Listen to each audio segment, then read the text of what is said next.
जय हिंद दोस्तों, स्वागत है आपका हेलो शिक्षा के ऑनलाइन प्लेटफॉर्म पर। दोस्तों, भारतीय संविधान के क्लासेस चल रही हैं। फाउंडेशन बैच है, काफ़ी आप लोग पसंद कर रहे हैं। रेगुलर विद्यार्थी जुड़ रहे हैं, फाउंडेशन बैचेस को पढ़ रहे हैं। भाग 1 और भाग 2 की क्लासेस चल चुकी हैं। इसी क्रम में भाग 3 के भी अनुच्छेद जो है भाग 3 से भी संबंधित क्लासेस चली हैं। अगर आपने नहीं देखा है तो प्लेलिस्ट में जाकर देखें। दोस्तों, यह मटेरियल जो है एक जो है हाई रिच क्वालिटी मटेरियल आपको दिया जा रहा है, जो एग्जाम से संबंधित है। बहुत ही बेहतरीन एम लक्ष्मीकांत हो, चाहे परीक्षा वाणी हो, चाहे आपकी एनसीईआरटी हो कक्षा 6 से 12, इसके कलेक्शन से बनाया हुआ एक सरल भाषा में डेटा हम आपको उपलब्ध करवा रहे हैं। चूंकि मैंने कई भर्ती परीक्षाओं को क्रैक किया है, तो जिस स्ट्रेटजी से मैंने पॉलिटी के प्रश्नों को हैंडल किया है, हर एग्जाम में पॉलिटी के प्रश्नों से मैक्सिमम मार्क्स लाने की कोशिश की है और लाया भी है, उसी स्ट्रेटजी को मैं आपको देने की कोशिश कर रहा हूं। उसी सरल भाषा में आपको समझाने की कोशिश कर रहा हूं। और आपको क्लासेस पसंद आ रही हैं तो आप चैनल को सब्सक्राइब करें, वीडियो को शेयर करें एंड लाइक करें। दोस्तों, फंडामेंटल राइट मूल अधिकार की क्लास में आज हम लोग समझेंगे, जैसा कि थंबनेल आपने देखा होगा तो देखते ही आपको समझ में आया होगा कि स्वतंत्रता क्या है, व्हाट इज द फ्रीडम। इसका असली मायने क्या है, स्वतंत्रता के असल मायने क्या है तथा स्वतंत्रता कहते किसे हैं, इसके बारे में हम आपको विस्तार से बताएंगे तथा एग्जाम पॉइंट से इस पर चर्चा की जाएगी।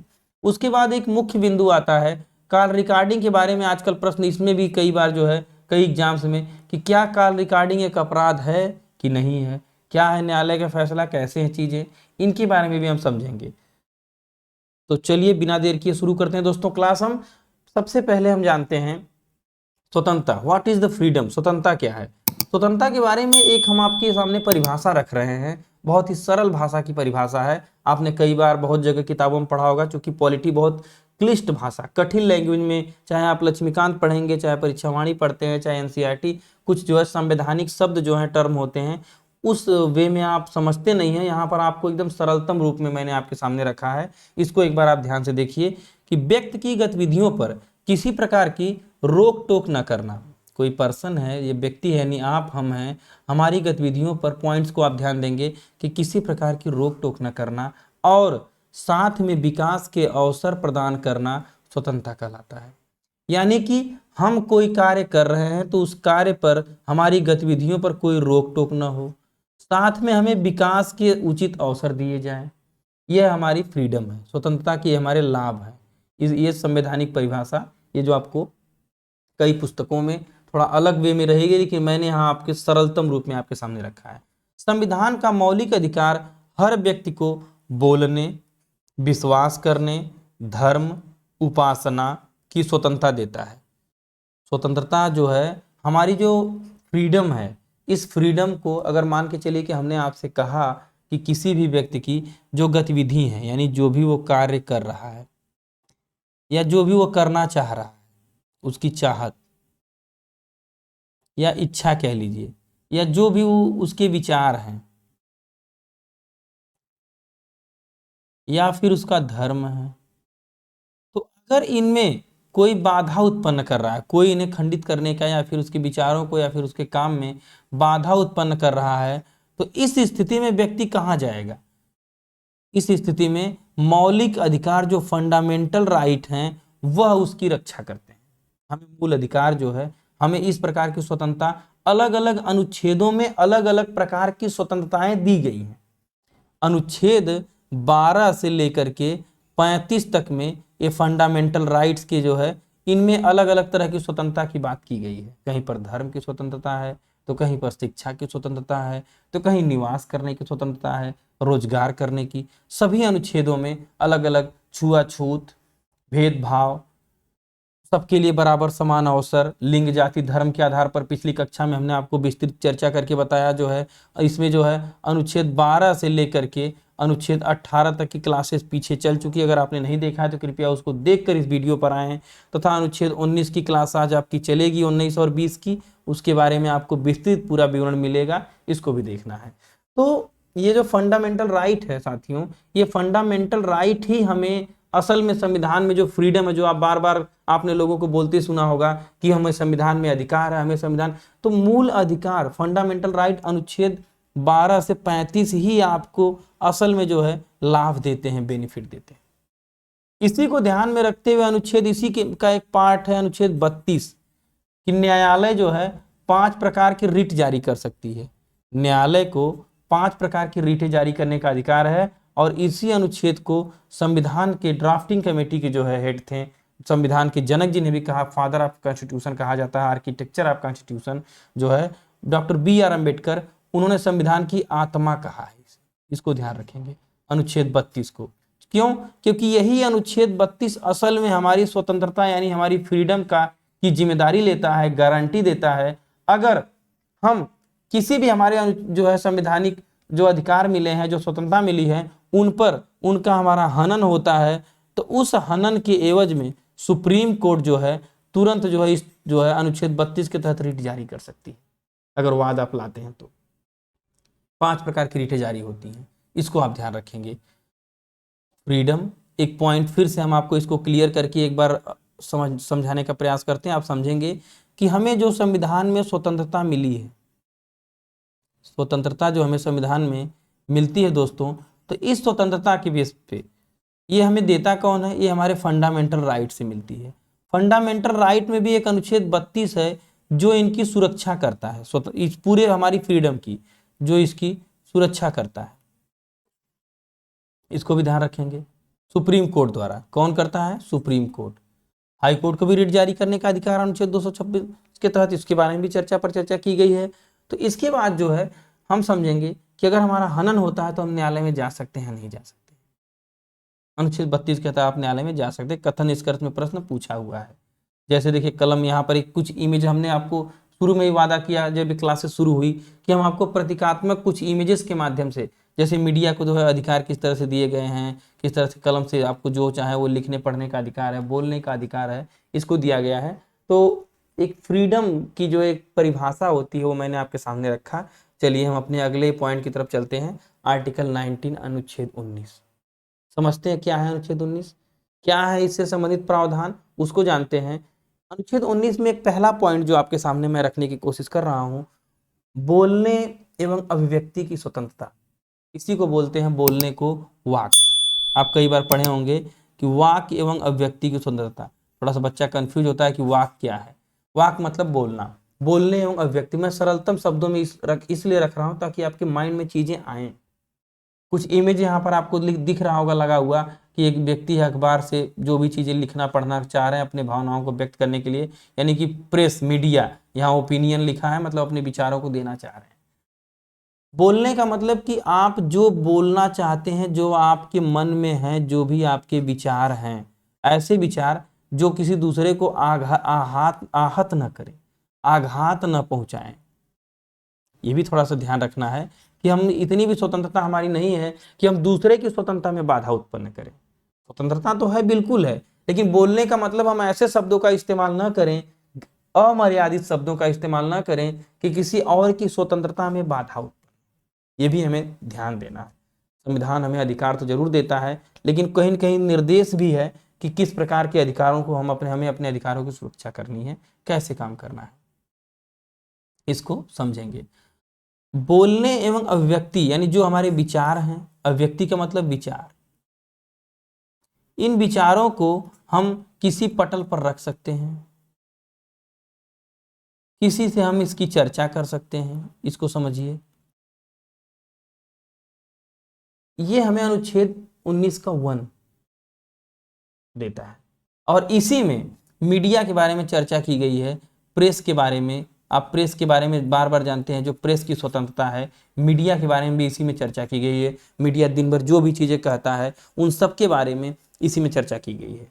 और इसी में आप देखेंगे टीवी पर प्रचार आता है, विज्ञापन। प्रश्न पूछता है कि टीवी पर दिखाए जा रहे विज्ञापन किस तरह से संवैधानिक अनुच्छेद से शक्ति प्राप्त करते हैं, तो अनुच्छेद 19 का 1। टीवी, प्रचार, रेडियो, मतलब कहने का जितनी भी प्रसारण वाली चीजें हैं वह सारी जो है अनुच्छेद 19(1) से प्रभावित होती हैं। इसको आप ध्यान रखेंगे। झंडा फहराते हैं आप, झंडा ऊंचा रहे, हमारा गीत गाते हैं, ये भी अनुच्छेद 19(1) देता है। प्रेस की स्वतंत्रता, मीडिया मैंने बताया अनुच्छेद 19(1) देता है, इसको ध्यान रखेंगे। हमारी ये पहली स्वतंत्रता और सबसे जरूरी स्वतंत्रता। हम अपनी बात अगर किसी के सामने रख ही नहीं पा रहे हैं तो किसी भी प्रकार की स्वतंत्रता का कोई औचित्य नहीं रह जाता है, इसको आप समझेंगे। तथा समझने का प्रयास करेंगे कि किस तरह से ये हमारे लिए जरूरी है। इसके बाद दोस्तों हम चलते हैं बिना देर किए, थोड़ा कम समय में हम अधिक चीज़ों को समझने का प्रयास करेंगे। हम अपने अगले सेक्शन की तरफ चलते हैं। अगली स्वतंत्रता हमें किस प्रकार से मिली है। बिना हथियार सभा करना, बोलने अभिव्यक्ति की स्वतंत्रता आपको मिली। इसके बाद आप बिना शस्त्र के, विदाउट एनी आर्म्स, बिना किसी शस्त्र के आप सभा कर सकते हैं।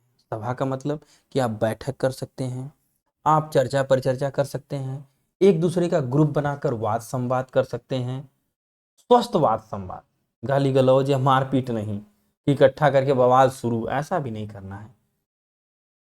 बिना आयुध के, इसे जो है आप जो है आपके पास शस्त्र, इसमें केवल एक ही जो है कि आपके पास शर्त जो है शस्त्र नहीं होना चाहिए और शांतिपूर्वक आप जो है काम करेंगे। शांतिपूर्वक एक शब्द है, इसको ध्यान रखेंगे। आप सभाएं कर सकते हैं। मीटिंग देखते हैं, तमाम मीटिंग है, सभा है, तमाम चीज़ें इसमें होती हैं। स्वतंत्रता जो शांतिपूर्वक सम्मेलन कर सकते हैं या एक दूसरे से जो है अपनी बात, जब तक जो है सरकार से मनाही नहीं है या सरकार आपकी इस जो है आपातकाल वगैरह जैसी स्थिति नहीं लगाती है, या फिर कोरोना महामारी थी, लॉकडाउन लग गया, सभी को जो है घरों में रहने के लिए कहा गया, तो एक आपात की स्थिति आ गई, इमरजेंसी, हेल्थ इमरजेंसी, तो किसी आपात की स्थिति में जाता है, लेकिन वैसे आपके साथ जो है बिना शस्त्र के आप सभाएं कर सकते हैं। अनुच्छेद 2 याद करने के लिए आप टेंशन न लीजिएगा, मैं आपको अभी एक स्टोरी बताऊंगा और एक छोटी सी स्टोरी के माध्यम से आपको इस सारे अनुच्छेद में याद करवा दूं, इसको ध्यान रखिएगा। इसके बाद दोस्तों हम चलते हैं अगले पॉइंट की तरफ। तीसरा पॉइंट, संगठन बनाना। हम एक सामाजिक, व्यापारिक, आर्थिक, शैक्षणिक, किसी प्रकार का आप जो समाज की भलाई के लिए संगठन हो, एक सामाजिक संगठन बना सकते हैं, अपनी पार्टी बना सकते हैं, संघ बना सकते हैं। ध्यान रखिएगा, व्यापार मंडल में जो काम होता है, व्यापारिक, व्यापार के लिए अपना जो यूनियन बनता है, संघ बन सकता है।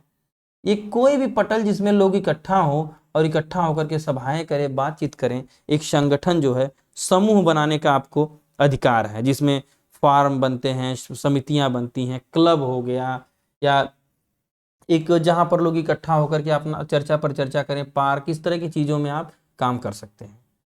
अनुच्छेद 19 का थर्ड जो है, अनुच्छेद 19 का तीसरा जो रूल आपको, तीसरा संवैधानिक प्राविधान आपको मिलता है। इसके बाद अगले पॉइंट की तरफ चलते हैं। बिना रोक टोक चारों ओर घूमना, आपको कोई रोकेगा नहीं, आप भारत के किसी भी कोने पर जहां पर भी आपकी इच्छा करे आप वहां पर जाना आना, जहां पर आपको जो है सरकार अलाउ करती है, आप सभी स्थानों पर जा सकते हैं।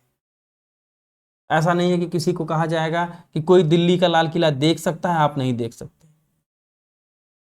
कोई दिल्ली जा सकता है, पंजाब जा सकता है, चाहे जहां आप चाहें वहां जा सकें। कोई राजस्थान जा सकता है, कोई ताजमहल देख सकता है। तो जहां लोग, सबको अलाउ है, जो भी सार्वजनिक प्लेस हैं उस पर सभी का बराबर बराबर हक है, सभी बराबर वहां पर जा सकते हैं, बिना रोक टोक आप कहीं भी आने जाने का काम कर सकते हैं। जो है अनुच्छेद 19 के 4th नंबर पे आपको प्राविधान दिया गया है। इसके बाद दोस्तों अगला पॉइंट हम देखते हैं, भारत के किसी क्षेत्र में बसना। आप यूपी के रहने वाले हैं, इसको जरा ध्यान दीजिए कि आप अगर उत्तर प्रदेश के रहने वाले हैं तो आप चाहते हैं कि हमको मुंबई में रहना है, दिल्ली में रहना है, कान जो है आप यूपी की एक जिले से दूसरे जिले में या कानपुर में, या फिर आप कह लीजिए यूपी से आप राजस्थान में जाना चाहते हैं, यूपी से आप बिहार में जाना चाहते हैं, तो किसी भी प्रदेश में जा करके जमीन लेना, वहाँ घर बनाना, वहाँ बसने का, वहाँ रहने का आपको अधिकार जो है अनुच्छेद 19 का 5 जो है पॉइंट देता है। इसके बाद अगला पॉइंट हमारा आता है, एक संपत्ति का अधिकार था। संपत्ति का अधिकार जो है, संपत्ति के अधिकार को भी पहले मूल अधिकार का दर्जा दिया गया था। इसको हमने पिछले पॉइंट में चर्चा भी किया हुआ है। संपत्ति के अधिकार को मूल अधिकार का दर्जा दिया जाता था, लेकिन अब जो है संपत्ति का अधिकार जो है रेड कलर से इसलिए हमने किया है कि यह मूल अधिकार नहीं रहा। सरकार को समस्याएं आती थी, सरकारी काम करने में बाधा होती थी, क्योंकि मूल अधिकार बिना राष्ट्रीय आपात के, बिना विशेष समस्या आए आपके छीने नहीं जा सकते। यह वाद योग्य है, न्यायालय में रिट जारी कर सकता है। अतः संपत्ति के अधिकार को एक संविधान संशोधन लाया जाता है 1978 में। 1978 में 44वां संविधान संशोधन ला करके इसे मूल अधिकार से, पहले हमारा मूल अधिकार था जिसे छीना नहीं जा सकता था, समझिएगा बात को, पहले संपत्ति का अधिकार हमारा मूल अधिकार था, फिर बाद में इसे कानूनी अधिकार कर दिया गया। कानूनी अधिकार छीना आपका सरकार जब चाहे तब ले सकती है। क्यों ऐसा किया गया कि मान के चलिए कि आपकी कोई जमीन है, हम कई बार इसको समझाएं भी हैं, आपको एक बार फिर बताते हैं कि आपकी ये संपत्ति यानी ये लैंड है, जमीन है, और सरकार इधर ही से जो है रेलवे लाइन बिछाते हुए आ रही है। इस तरह से आपके खेत के पास जब पहुंची और सरकार ने कहा कि इधर से रेलवे लाइन जाएगी, आपने कहा नहीं, संपत्ति हमारा मूल अधिकार है, हम आपको रेलवे लाइन के लिए जमीन नहीं देंगे। काम यही ठप हो गया। यहां तक सरकार ने कई करोड़ों अरबों रुपए खर्च किया, यहां आते आते सब मटिया मेट हो गया। ऐसी स्थिति में विकास की योजनाएं रुकने लगी। तो सरकार ने क्या किया, संवैधानिक संशोधन ला करके संपत्ति के अधिकार को अनुच्छेद 12 से 35 का जो दायरा है, यह मूल अधिकार का दायरा है, इसको बहुत प्रभावित नहीं सरकार कर सकती, इसलिए यहां से हटा करके एक जो है अनुच्छेद 300 के क में ले गई। क्यों? क्योंकि 300 का क जो है यह वाली कैटेगरी मूल अधिकार की कैटेगरी नहीं है। संपत्ति को कह दिया कि अब जो है कानूनी संपत्ति जो है 44वां संविधान संशोधन में बोल दिया गया कि संपत्ति अब कानूनी अधिकार रहेगी, और जब कानूनी अधिकार रहेगी तो सरकार आवश्यकता पड़ने पर आपको इस जमीन का मुआवजा दे करके, जो वाजिब मुआवजा है वह मुआवजा दे करके यह जमीन सरकार रेलवे लाइन के प्रयोग में ले सकती है और विकास का काम आगे बढ़ता है। अनुच्छेद 19 का छठा पॉइंट जो है, संपत्ति का अधिकार जो है आपका मूल अधिकार नहीं रहा, इसको ध्यान रखेंगे, पहले था। इसके बाद अगला पॉइंट आता है व्यवसाय करने का अधिकार। आपको जो है बोलने की स्वतंत्रता हमारे संविधान ने आपको दिया, जो भी भारत का हमारा संविधान है, आपका संविधान है। बिना हथियार सभा कर लिया आपने, संगठन कर लिया आपने, बिना रोक टोक चारों ओर घूमने का अधिकार, किसी क्षेत्र में बसने का अधिकार। संपत्ति का भी अधिकार है किंतु कानूनी अधिकार है, मूल अधिकार नहीं है।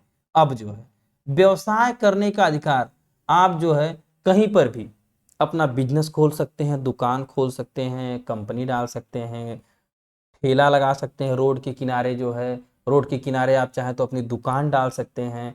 किसी भी प्रकार का छोटे बड़े लघु एवं कुटीर उद्योग आप भारत के भूमि पर कर सकते हैं। यह आपको संविधान के जो है उन आर्टिकल 19 के 7वें पॉइंट पर आपको जो है 7वें जो है मूल अधिकार में दिया जाता है।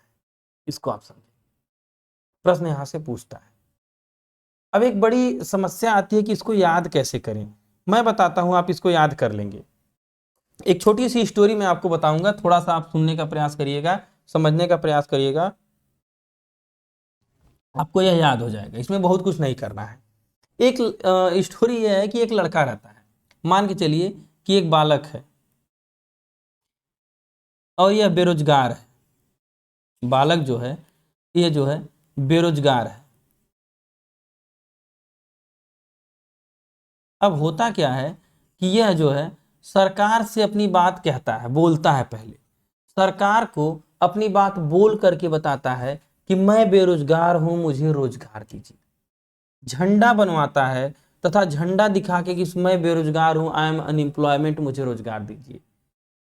सरकार इसकी बात को नहीं सुनती है, मीडिया के पास जाता है, कहता है कि आप कृपया जो है मेरी बातों को रखें, मेरी बेरोजगारी को सरकार के सामने रखें। मीडिया भी इसकी बातों को नहीं रखती है। तो अब यह कुछ अपने साथियों को लेकर के सभा करता है। एक कहानी के माध्यम समझिएगा ताकि आपको पॉइंट रिलेटेड दोस्तों याद रहे। सभाएं करता है ये, अपने साथियों को लेकर के अलग अलग जनसभाएं करता है बिना हथियार के। और जब साथी सभा करने लगते हैं तो इन लोगों का एक संगठन बन जाता है। तो यह देश में घूम घूम करके प्रचार करते हैं कि सरकार हमें रोजगार नहीं दे रही है, सरकार हमें नौकरी नहीं दे रही है। या हर जगह जाते हैं, मीटिंग करते हैं और घूम घूम करके प्रचार करते हैं। और प्रचार करते हैं जहां कुछ दिन वहीं पर रहने लगते हैं और वहां बस ही जाते हैं, वहीं अपना आशियाना बना लेते हैं और वहीं जो है ये अपना घर द्वार बना के बस जाते हैं। और इसके बाद जब यह लड़का वहां बस जाता है, नौकरी मिली नहीं, तो रोजगार के लिए करता क्या है, वहीं पर कोई व्यवसाय करने लगता है। यह कहानी आप याद रखेंगे, एक छोटी सी फैब्रिकेटेड कहानी कि एक लड़का है, वह जो है बोल बोल करके अपनी बेरोजगारी की बात सरकार से कहता है, सरकार नहीं सुनती है तो सभाएं करता है, फिर संगठन बनाता है, फिर सभी राज्यों में घूम घूम कर राज्य सरकारों से गुजारिश करता है, लेकिन उसको नौकरी नहीं मिलती है। तो वह किसी एक राज्य में बस जाता है जहां मन करता है और बस कर वहीं पर जो है व्यवसाय या रोजगार करने लगता है। इसके माध्यम से आपको एक की पॉइंट याद रखेंगे। अगर यह कहानी याद रहेगी तो यह हमें पूरा विश्वास है, जैसे मुझे याद रहा उस तरह से ये भी आपको पूरे पॉइंट याद रहेंगे दोस्तों। देखिए इस तरह से हमने यहाँ पर एक फोटो भी लगा रखा है, किस तरह से जो है जुलूस और सभाएं हो रही हैं, किस तरह से जो है नारेबाजी हो रही है, सारी चीजें। सब कुछ संविधान में अधिकार है दोस्तों, आप जैसे जीना चाहे वैसे जीने का अधिकार है, किंतु आपके अधिकारों से किसी और का अधिकार प्रभावित न हो, यही से आपका संविधान कहता है। अगले पॉइंट की तरफ चलते हैं।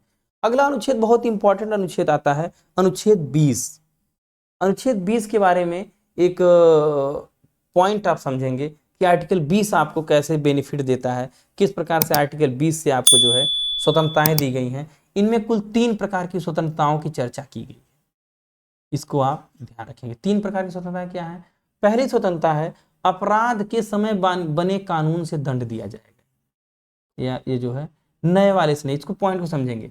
मान के चलिए कि किसी व्यक्ति ने एक डेट हम लेते हैं कि किसी व्यक्ति ने 10 दिसंबर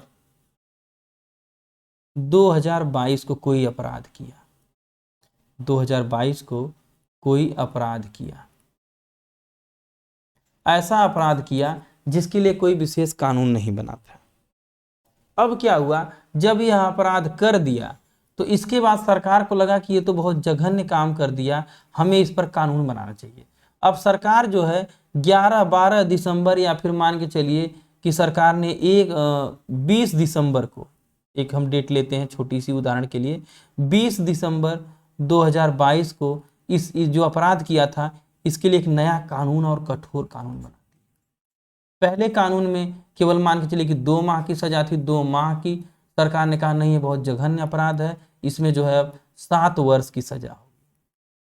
तो इस बालक ने जिस व्यक्ति ने, या जिस बालक ने, या जो भी व्यक्ति ने अपराध किया है, या जो भी कह लीजिए कि व्यक्ति ने अपराध किया है, बालक शब्द आप यहाँ पे नहीं लेंगे, व्यक्ति ने अपराध किया है, तो इस व्यक्ति को 2 माह की सजा होगी, न कि 7 वर्ष का, जो नया कानून बना दिया। जिस डेट में उसने अपराध किया है उस डेट को बने हुए कानूनों से उसे दंडित किया जाएगा। इसको आप ध्यान रखें।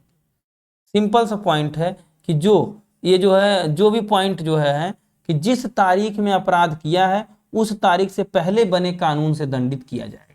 इसको बस ध्यान रखना। 10 तारीख को क्या कानून था? किताब में 2 साल 2 महीने की सजा थी, किंतु अपराध जघन्य होने के कारण जो है 20 तारीख को सजा बदल करके उसे 7 वर्ष कर दिया गया। तो उसको सजा केवल जो है हमें 2 माह की ही उसे मिलेगी, या फिर न्यायालय 2 माह की सजा उसे दे सकता है, उसे 7 वर्ष की सजा नहीं देगा। इसको आप समझेंगे इस पॉइंट को, यानी कि नए वाले कानून से दंडित नहीं किया जाएगा। हाँ, अब कोई जो है 20 या 20 तारीख के बाद, 20 या 20 के बाद जो है कोई अपराध करता है तो उसे इससे नए वाले से दंडित किया जाएगा। इस पॉइंट को ध्यान रखेंगे। अगला पॉइंट हमारा है एक गलती की एक सजा। इसमें भी थोड़ा सा ध्यान रखेंगे कि यदि कोई व्यक्ति कोई गलती करता है तो उसे एक प्रकार के अपराध के लिए जो है दोहरे दंड का प्रावधान नहीं है, कि एक प्रकार का अगर वह एक प्रवृत्ति का अपराध कर देता है तो उसे जो है एक ही बार सजा दी जाएगी, जो है इसको आप समझेंगे। एक लोग की हत्या कर दिया, चाहे 10 लोग की हत्या किया, उसे हत्या की जो है सजा दी जाएगी। एक ही बार तो फांसी लटकाएंगे, उसे 20 बार फांसी नहीं लगाएंगे।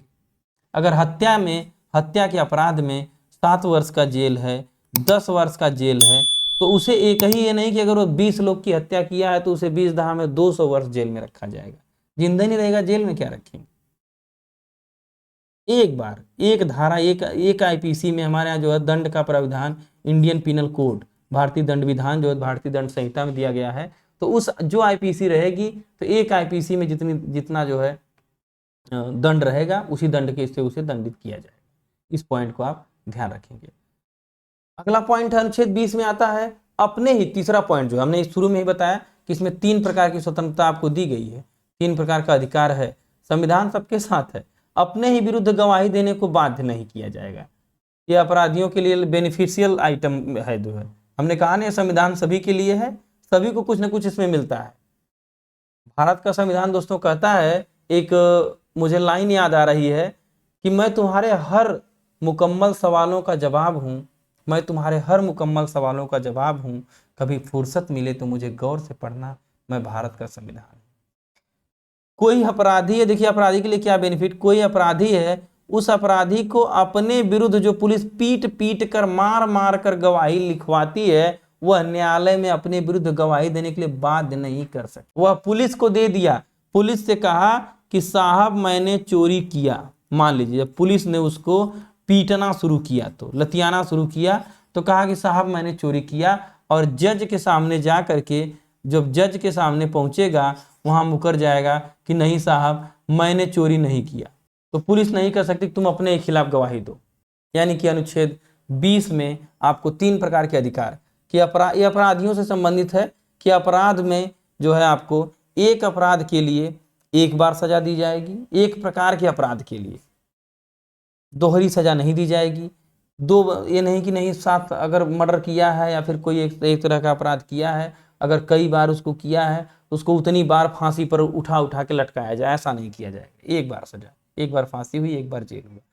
अपराध के समय बने कानून से दंडित किया जाएगा, नए कानून से नहीं दंडित किया जाएगा। नया कानून आगे नए अपराधियों के लिए बनेगा। अपने विरुद्ध गवाही देने को बाध्य नहीं किया जाएगा। दोस्तों क्लासेस कैसी पसंद आ रही है, वीडियो को शेयर करें, चैनल को सब्सक्राइब करें, लाइक करें। हम ऐसी वीडियो आपके लिए लाते रहेंगे, चीज़ों को और आसान भाषा में आपको समझाने की कोशिश करेंगे, तथा हम यह प्रयास करेंगे कि आपके परीक्षा में जो कथन निष्कर्ष वाले टॉपिक बन रहे हैं, अनुच्छेद वाले टॉपिक बन रहे हैं, उन्हें हम आपको याद करवाएं। अनुच्छेद 1 से 395 तक की जो ये सीरीज चल रही है, इस सीरीज में हम आपको विश्वास दिलाते हैं कि आप हमारे साथ बने रहिए। आपको संविधान परीक्षा में एक भी प्रश्न नहीं छूटने देंगे, हम जितने भी क्वेश्चन बनेंगे आप उनको हल कर पाएंगे। चलिए इसके बाद हम लोग चलते हैं अगली कक्षा में, हम देखेंगे प्राण एवं दैहिक स्वतंत्रता अनुच्छेद 21 में क्या प्रावधान। इसी में जो है आरटीई के बारे में भी हम आपको बताएंगे कि राइट टू एजुकेशन जो है अनुच्छेद 21 ए में 21 के क में कैसे जो है डाला गया, क्या प्रावधान है उसके अंदर। इन सब चीज़ों पे हम लोग नेक्स्ट क्लास में चर्चा पर चर्चा करेंगे। जय हिंद, पढ़ते रहिए, वीडियो को शेयर करिए, अधिक से अधिक जो है चैनल को सब्सक्राइब करिए। दोस्तों कमेंट सेक्शन में क्लासेस कैसे लग रही हैं हमें बताने का कष्ट करें।